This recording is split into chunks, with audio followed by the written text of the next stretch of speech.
God says every battle which comes to you, it's not your battle.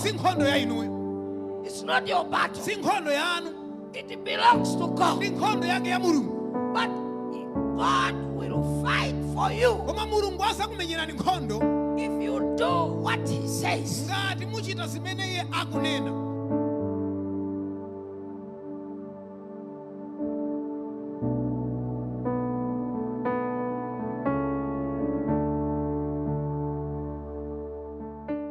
Today, I want to speak to you about choice. Ndufuna ndilankhule kwa inu zokhuzana ndi kusankha, chisankho and decision.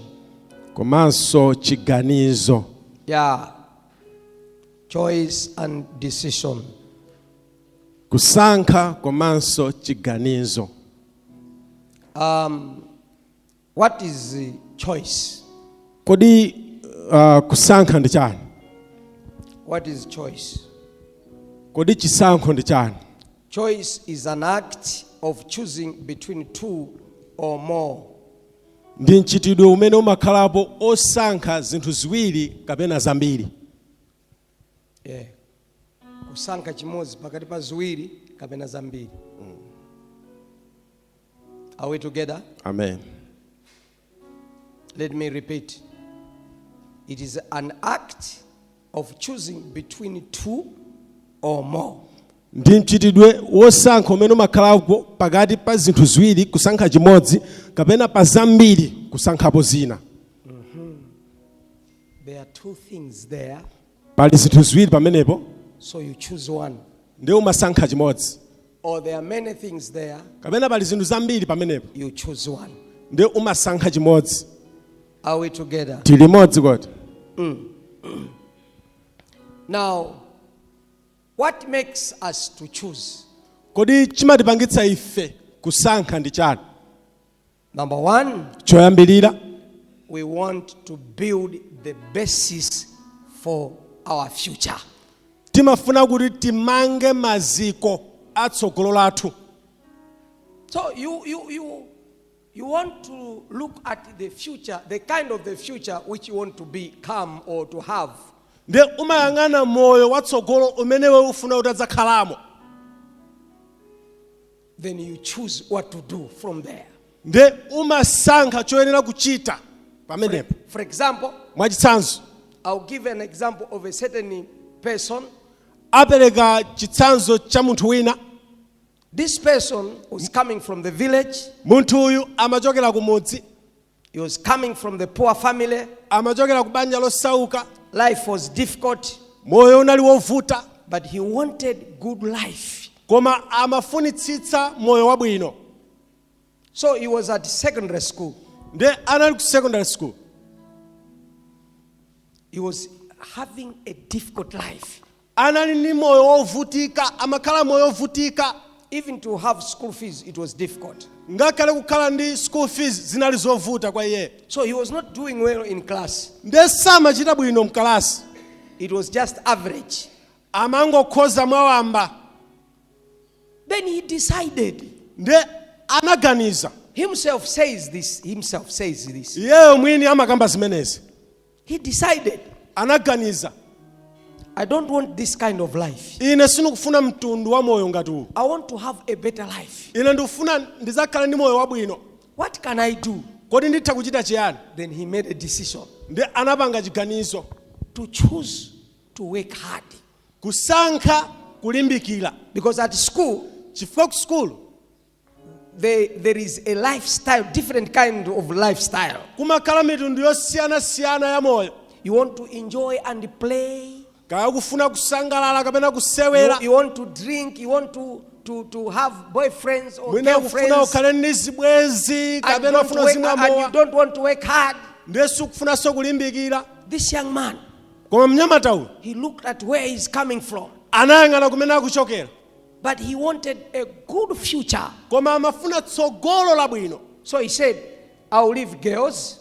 Ndanena kuti ine I'll leave drinking. Ine kumwa I'll leave playing. Ine kusewera. I choose to work hard. ine ndisankha kulimbikira.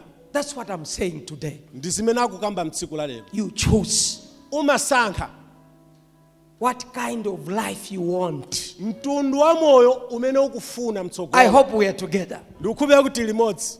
I hope we are together. Ndikukhulupirira kuti limodzi. Yeah.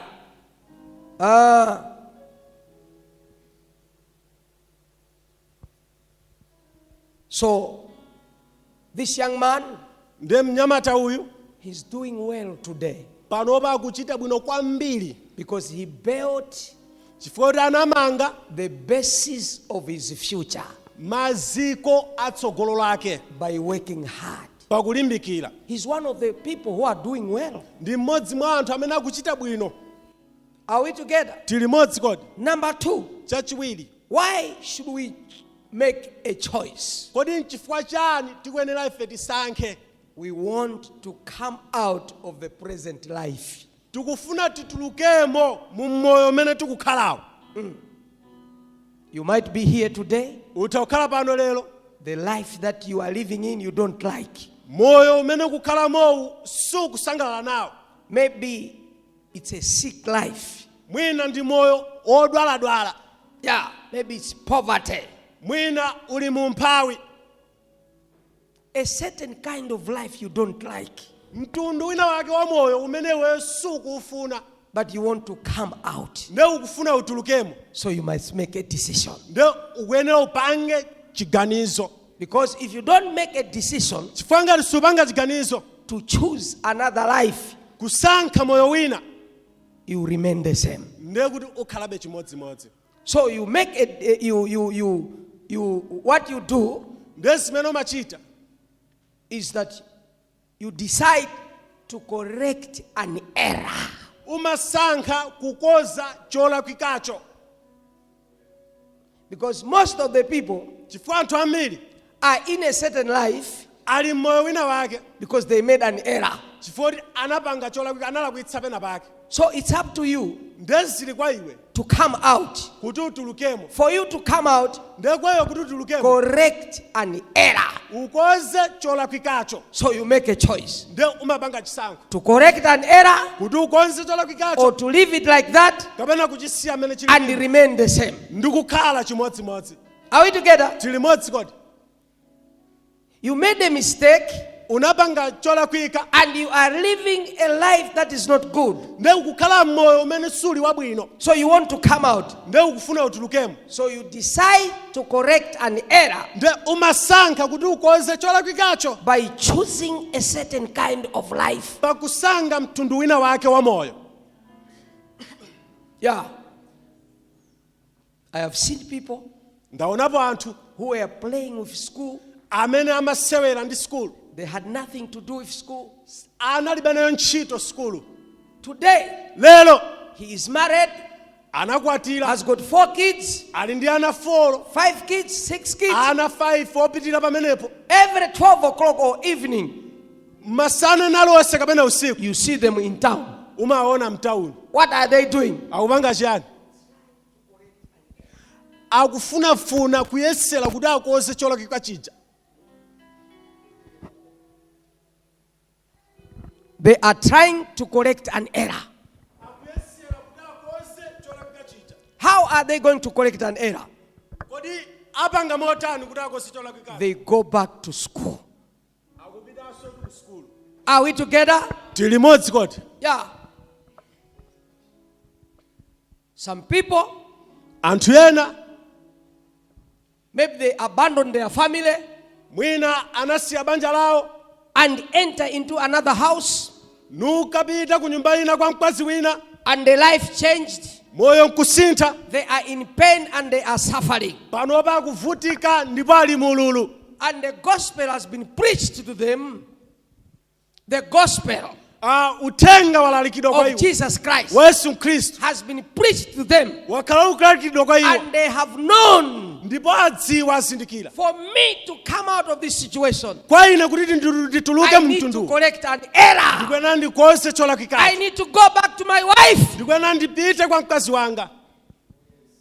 correct an error. Kumeneko ndiye kukoza chola So kwikacho. that you should come out of the situation you are in. Kuti utulukemo mu mnyengo imeneyo uli. Why do we have to make a choice? Kodi nchifukwa chani tikuyenera kupanga chisankho?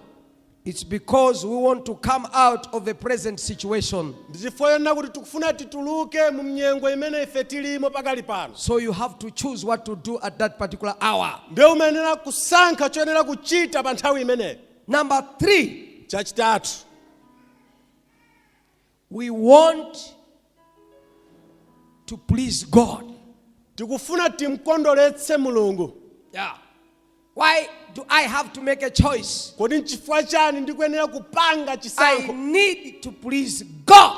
Ine ndikusowekera kuti ndimkondoletse Mulungu. So I have to align my life Ndiye ndikuyenera ndiulumikizitse moyo wanga with the life of God, ni moyo wa Mulungu, with the principles of God. ni fundo za Mulungu. Yeah. You know, I want you to know, Mukudziwa ndikufuna inuyo mudziwe. some people are suffering, Anthu ena akuvutika, or I should say some problems come in our lives kapena ndinene kuti mavuto ena amabwera m'moyo mwathu because of what we do. chifukwa cha zimene timachita. We do what is against the will of God. Timachita zimene zili zotsutsana ndi chifuniro cha Mulungu. And for those problems to stop in your life, Ndiye mavuto ameneyo kuti asiye m'moyo mwathu, you have to come back to God again ukuyenera upitenso kwa Mulungu kachikena and align yourself with the principles of God. ndi ukadzilumikizitsa wekha ku fundo za Mulungu. So the choice is yours. Ndiye chisankho ndi cha inu.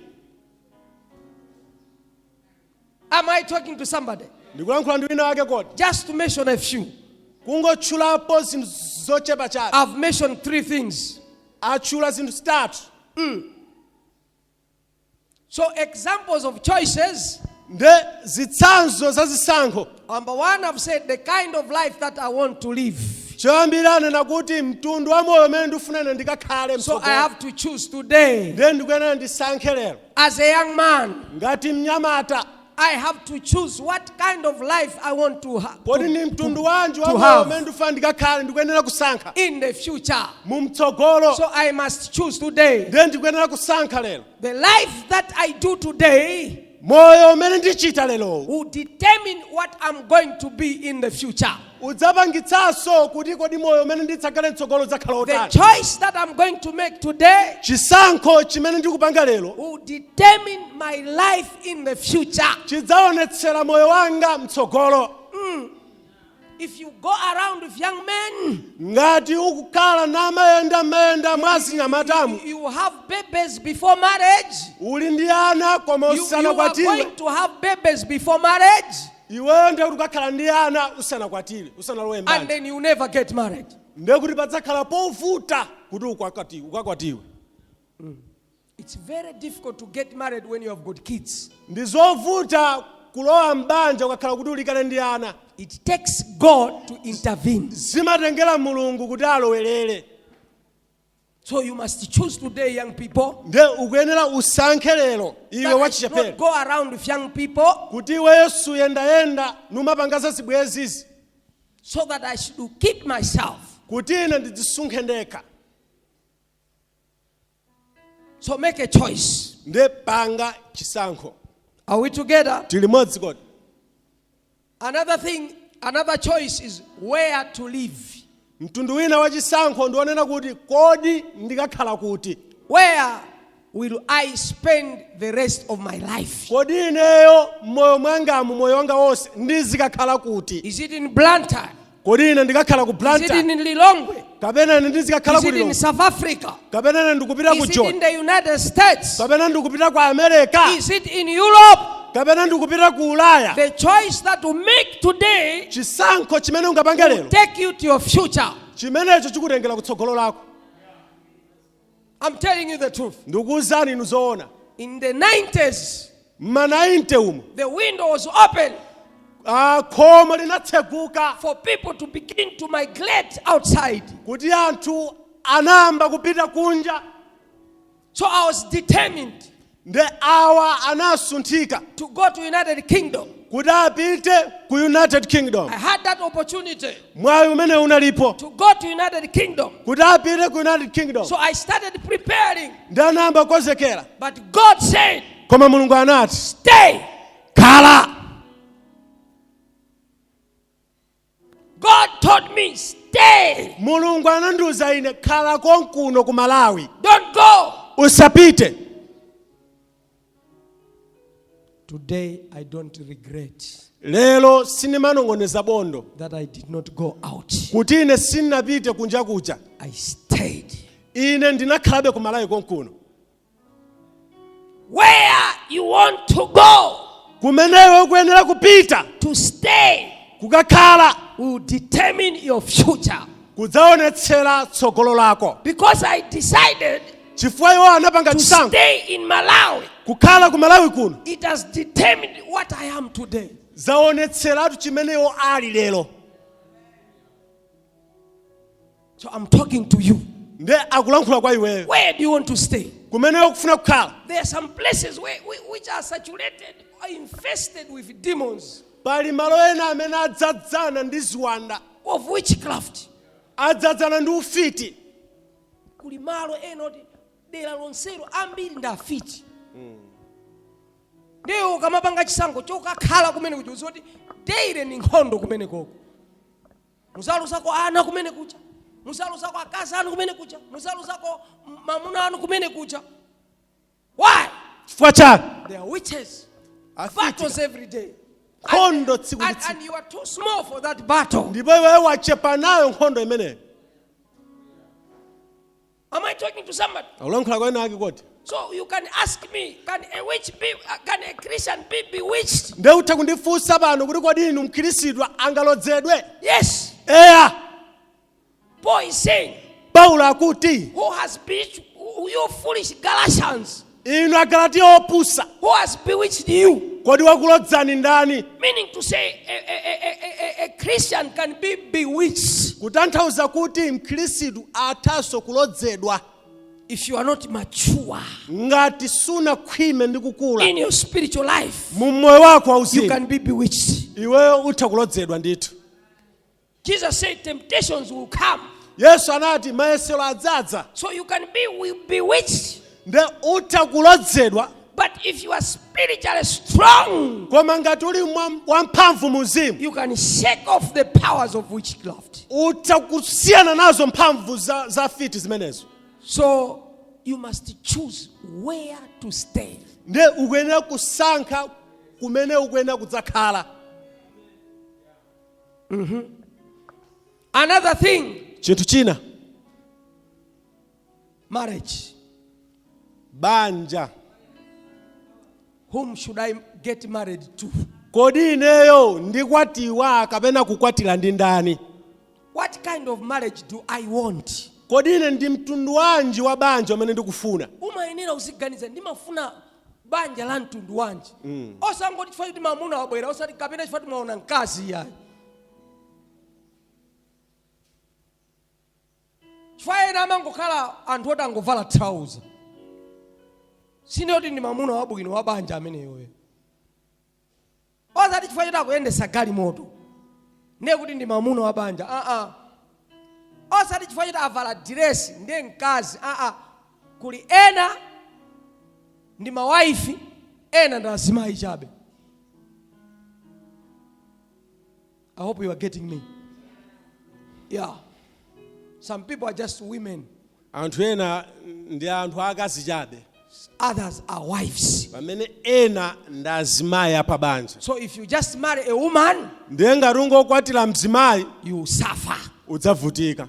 So when you are choosing somebody to get married to, Ndiye ukamasankha munthu oti ukwatiwe naye, you must watch and check very carefully. ukuyenera uyang'anitsitse ndi kusamalitsitsa. Because the person you choose today Chifukwa munthu amene usankha lero will be a thorn in your life the rest of your life. adzakhala minga moyo mwako wonse. Or will destroy you. Kapena kukuononga iweyo. In families, people destroy each other. Mabanja atu anthu amaonongana. Some have married witches Ena akwatira mfiti. and they became witch themselves. Iwonso anakhalanso mfiti. So choose today. Ndesankha lero. What kind of marriage do you want to be? Kodi ni To have? mtundu wa banja umene ndikufuna ndidzakhale nawo msogolo. What kind of a person do you want to get married to? Kodi ni mtundu wanji wa munthu amene ndikufuna ndikwatiwe naye. Yeah. Another thing Chinthu china is religion. nde chipembedzo. You want to be a Christian Kodi ukufuna ukhale mkhristu or you want to be a Hindu? kapena ufuna ukhale muhindu. Choose today. Sankha lero. The choice that you make today Chisankho chimene upanga lero will take you to your future. chidzakutengera iwe kutsogolo lako.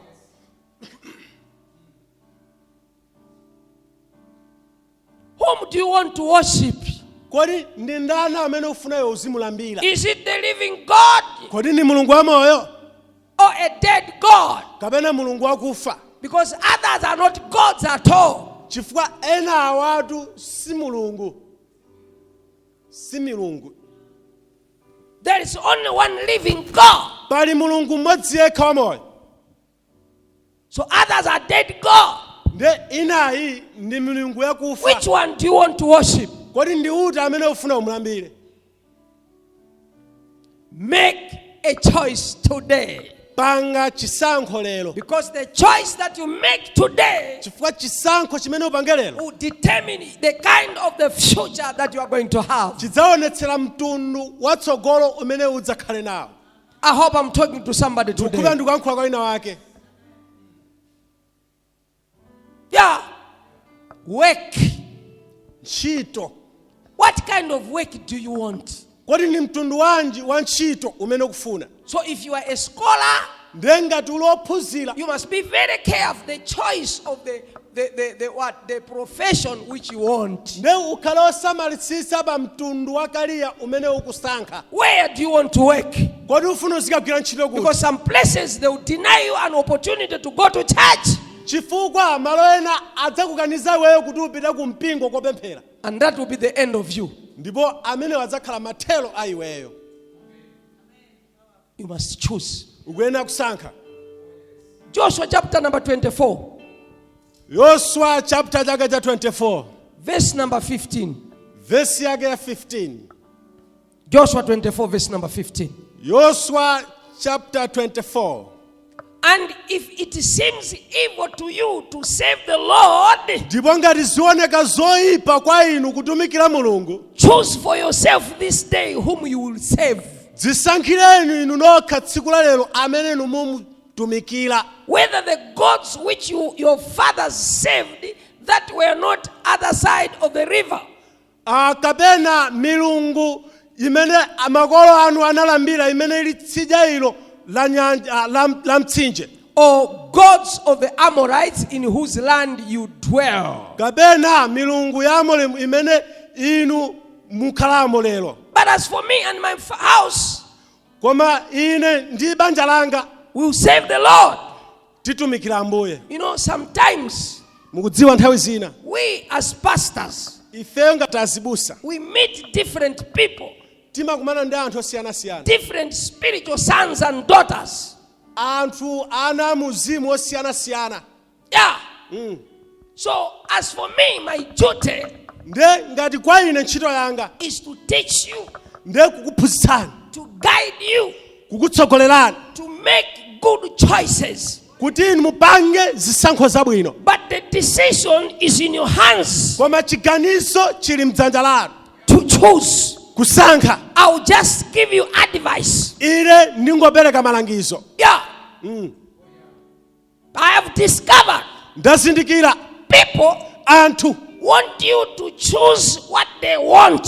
akufuna iweyo usankhe zimene iwo I akufuna. have discovered Ndazindikira people anthu want me to preach what they want. akufuna ine ndilalikire zimene iwo akufuna. I will not do that. Ine simpanga zimenezi. I'll preach what God says. Ine ndilalikira zimene Mulungu akunena. Now it's up to you Ndezili kwa iwe to choose what God says kusankha zimene Mulungu akunena or what God does not say. kapena zimene Mulungu sakunena. But I will speak what God says. Koma ine ndilankhula zimene Mulungu akunena. So it reached a time Ndezinafika pa nthawi when Joshua imene Yoswa looked at the people. anayang'ana anthu But these people are difficult. kuti anthu awa ndi ovuta. Now let me release them Panopa ineyo nding'owa masula basi to choose what they want. kuti asankhe chimene akufuna. So he says, Ndanena kuti if you see that to serve this God is very difficult, ngati muona kuti kutumikira Mulungu wamoyo nkovuta, choose what you want. sankhani chimene mukufuna. Chifukwa anthu amaona ngati tikupangisa ifeyo abusa afe tikupangisa kuti chikhristu chizikhala chovuta. Si ineyo ya ine ndikunena zimene zili m'Baibulo. Amen. Asamapangise kuti chikhristu chizikhala chovuta. Chikhristu sichovuta anthu amalankhula choncho. Si ineyo ya ine ndikutenga zimene zili m'Baibulo. Ngati inuyo mukuona kuti zimene ndikulankhula zinthu zovuta, sankhani zimene mukufuna. Koma mudziwa kuti zimene mutasankhe lerozo mawa zizakuyikani pa mavuto kapena zizakuyikani pa bwino. Amen. Ndi ufulu wanu. That's what Joshua said. It's your freedom. It's your Ndi right. zimene Yoswa akunena kuti ndi ufulu wanu. Choose today. Sankhani lero. But me as Kathewera Banda I'm saying, Koma ine ngati Kathewera Banda the ndikuti choice that you make today chisankho chimene mupanga lero will determine your future. chidzaonetsera tsogolo lanu. Are we together? Tili modzi kodi? Yeah. So make sure Ndiye muonetsetse that you have made the right choice. kuti mapanga chisankho chabwino. Yeah. Make sure you have made the right choice. Muonetsetse kuti mapanga chisankho chabwino. The last one, Chomalizira. the last choices to make Chisankho chomalizira kupanga is the church. nde mpingo. The church. Mpingo. You don't just wake up in the morning, I'll belong to that church. Sumangodzuka basi mama kuti ine ndizipemphera uko. Ayi. You must make a good choice. Ukuyene upange chisankho chabwino. You must sit down, Ukuyene ukhale pasi find out about that church, kuonetsetsa kufufuza zokhudza mpingo umeneyo.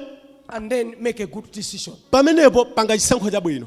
3 things in life Zinthu zitatu m'moyo that are very crucial. zimene zili zofunikira Number kwambiri. 1, Choyambirira it's employment, work. nde ntchito, kogwira ntchito. You must make sure Uonetsetse you choose the right place where to work. kuti wasankha malo abwino kumene uzigwira ntchito. Otherwise, the place where you are working can destroy you. Komatu kupatulapo ndiye kuti malo amene akugwira ntchito atha kuononga I iwe. know of a brother Ndikudziwa za m'bale wina who was working somewhere very good place. amene amagwira ntchito kwina kwake kwabwino kwambiri. The Indians came. Amwenye anabwera They said, you, anena kuti iwe we want you. tikufuna iwe, This is what we'll do to you. izi tikupangira.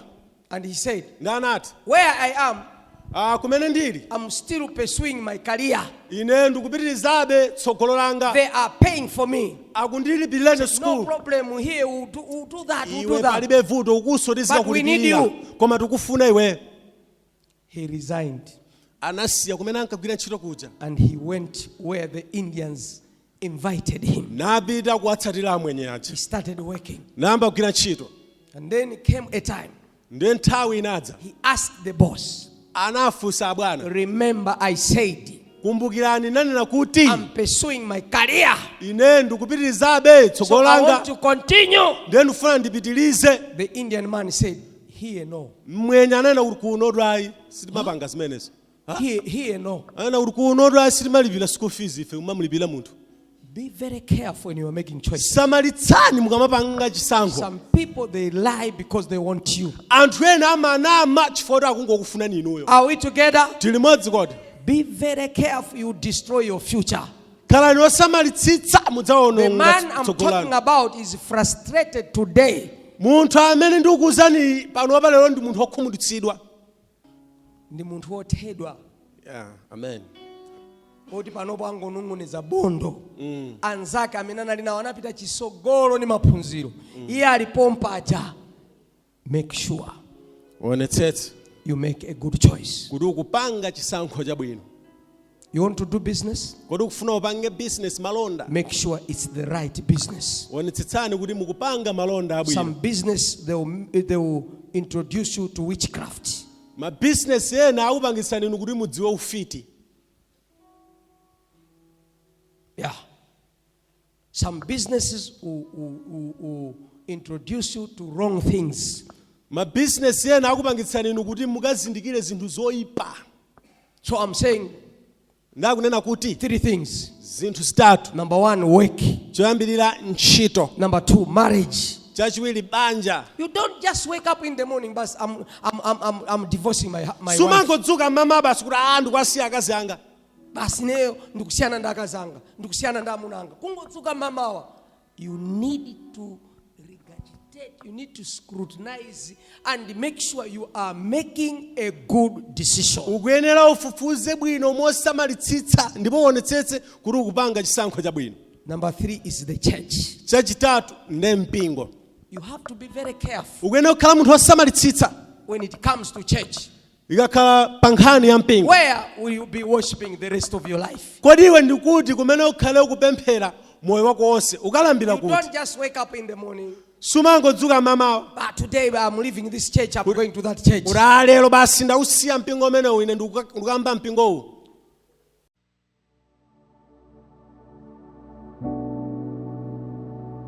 God says Mulungu amanena kuti every battle nkhondo ine iliyonse which comes to you imene imabwera pa inu is not your battle. si nkhondo ya inuyo, It's not your battle. si nkhondo yanu, It belongs to God. ndi nkhondo yake ya Mulungu. But God will fight for you Koma Mulungu asakumenyerani nkhondo if you do what He says. ngati muchita zimene Iye akunena.